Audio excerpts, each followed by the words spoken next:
Good morning, everyone. I think no one's joined yet. Not sure if I have something right or wrong, but irrespective of what it is, I'm just gonna shoot. Thanks. Another time here in the upper room. Another time here to pray. And we've been sharing on the rich women at Shunem, right? And we've said several things about her, right? Yesterday we diverted, talked about something else, but we're back to it now. Thank you, Pastor Shegun. You're welcome. Yeah, thank you, my brother. Yeah, thank you. Thanks for coming. So I'll just try to continue where we stopped on the rich woman at Shunem. The last thing we spoke about was the fact that the prophet did not have to ask for help. She saw a need and she addressed it. She took the initiative for God. But it's not just for God.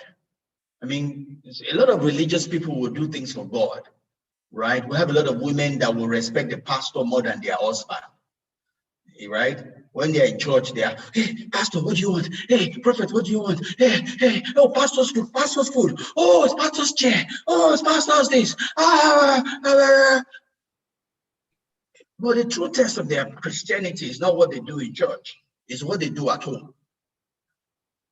If that same person cannot do the same thing for the husband at home, there's a problem. That person is not going to heaven. That person does not love God. That person is doing high service.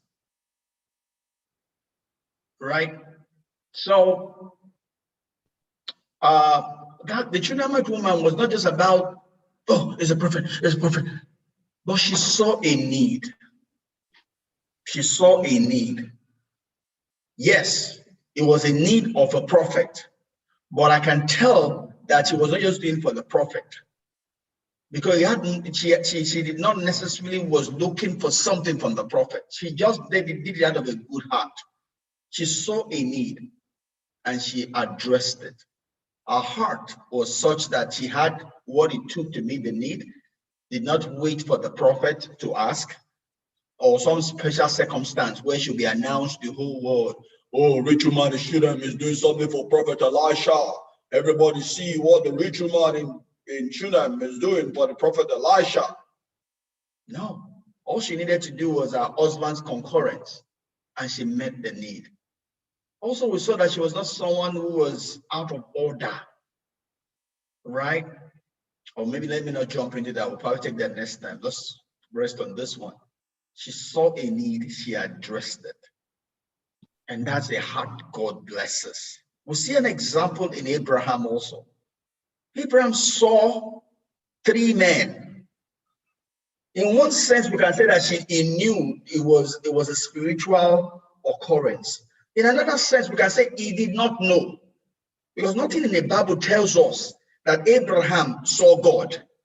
All he saw were three men. And the way the Bible and the way the New Testament references it had nothing to do with the fact that he thought it was God. It was a godly visitation.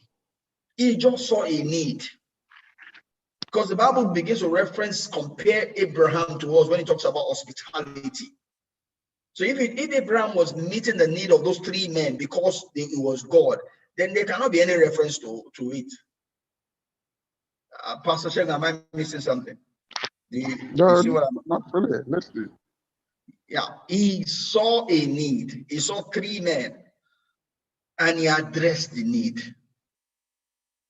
And it was something Lot opened to Lot also. Two angels that God sent to the city. Lot did not have to accommodate them. Lot did not have to be hospitable to them. But his hospitality saved him. You can imagine if he wasn't hospitable to them, he didn't allow them into his house. Right? Or when they wanted to sleep with the angel, he just gave them away. Oh, they are strangers. But he did not. And that is why he has an inheritance. That's why we can talk about him. That's why he was saved. You can imagine our own salvation might be tied to things like that.